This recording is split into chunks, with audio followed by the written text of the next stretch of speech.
Maintenant, on va procéder à l'amélioration de notre application. Ok? Donc, comme je vous ai dit tout à l'heure, on pourrait quand même, en fait, la création de conteneur, le mettre dans try catch. Ok? Ça d'un côté.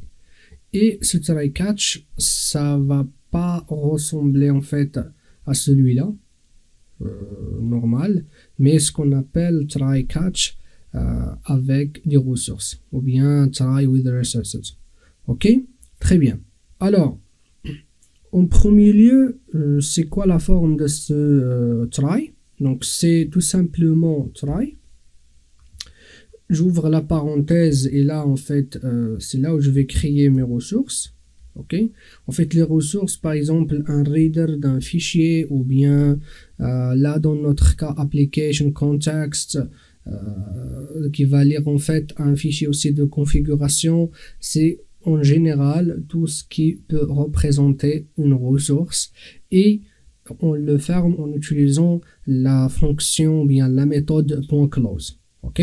Pourquoi? Parce qu'en fait, le try, ce genre de try, quand il va passer, ça veut dire quand il va finir le bloc try, il va appeler la fonction ou bien la méthode close.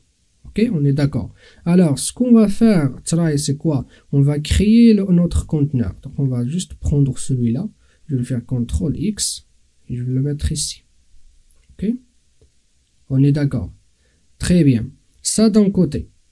Donc, je vais le mettre un petit peu à gauche. Ok, et après, ici, c'est mon bloc try. Ok, très bien. Ce que je vais faire, je vais prendre tout ça.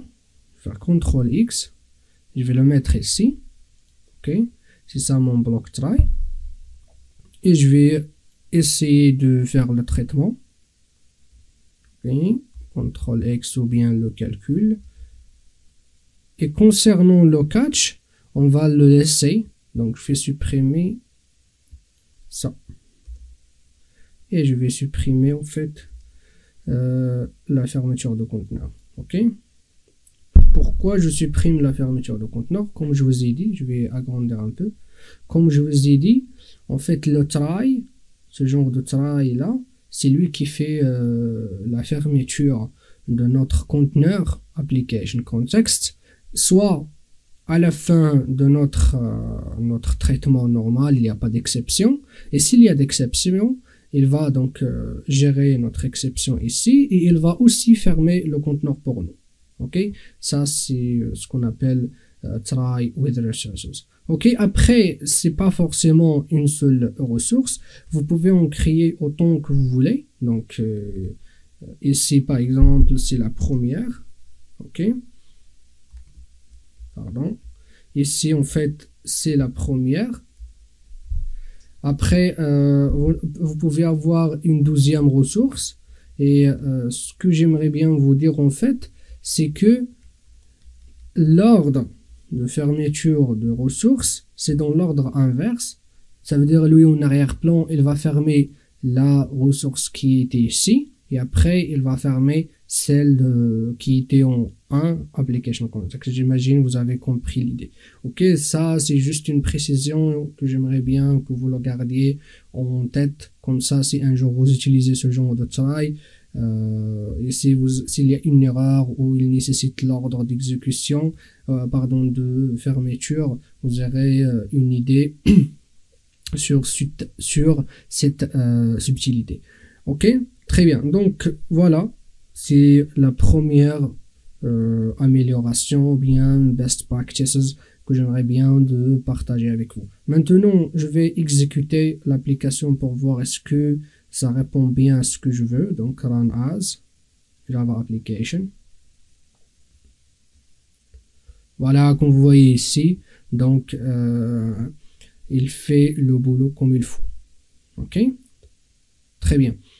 En fait, si vous voulez, comment vous pouvez vérifier que le conteneur a été bien fermé?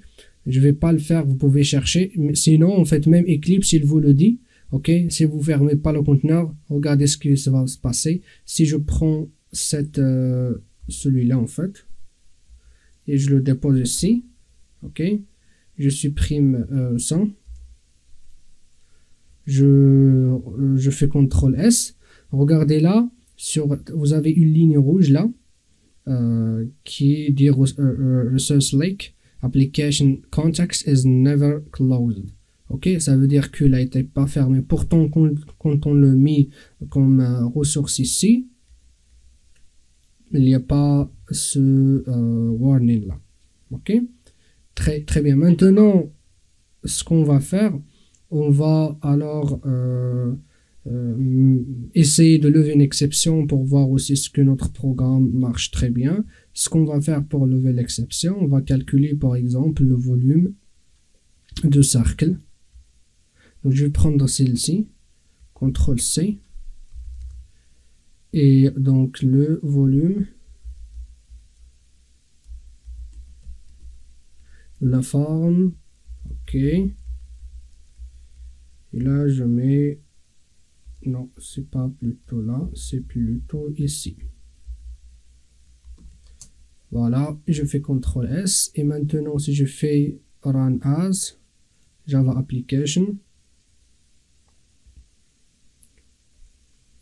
voilà, vous voyez donc on a le calcul de la surface de la forme rectangle est 15, la surface de la forme cercle est 78, et après on ne peut pas calculer le volume dans un espace de 2 dimensions. Ok, très bien.